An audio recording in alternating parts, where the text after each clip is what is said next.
Here's the six books I read in October. Rebecca by Daphne du Maurier. In it, we follow an unnamed narrator who marries the rich and dashing Maximilian de Winter shortly after meeting him.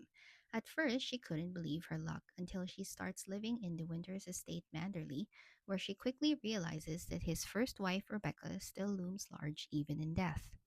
A gothic classic that's beautifully written, so atmospheric but also surprisingly accessible. A new favorite, 4.5 stars. More Days at the Morisaki Bookshop by Satoshi Yagisawa. This is the sequel to the cozy book Days at the Morisaki Bookshop, so I'll tell you about the first book instead. We follow Takako, who quits her job after her boyfriend announces he's marrying someone else. Devastated and jobless, she accepts her uncle Satoru's offer of a place to stay and a temporary job at his secondhand bookshop in Tokyo's booktown, Jimbocho. It was very cozy, with deceptively simple language and a heartfelt story. It made me love reading even more when I finished it last year. I give the sequel 4 stars.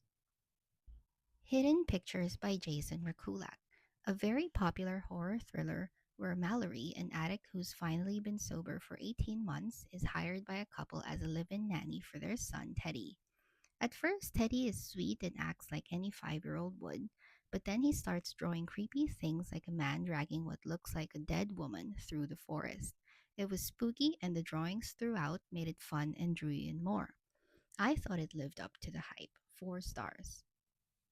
Arsenic in Adobo by Mia P. Manansala.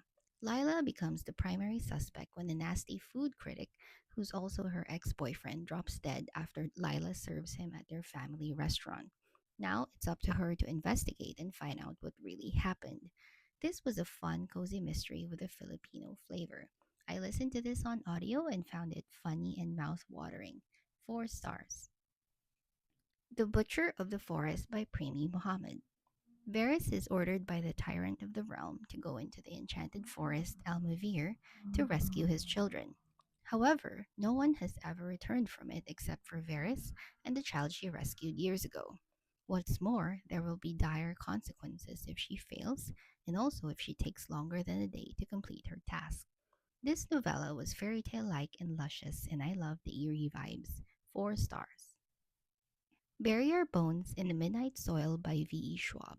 We follow three POVs: Maria in Spain in the 1500s, Charlotte in England in the 1800s, and Alice in Boston in 2019. We see their stories start when they're humans, then end and restart as each of them is turned into a vampire. It's the vampire book that will quench your thirst for vampire books. Wonderfully atmospheric, sapphic, and morally gray. 4.5 stars.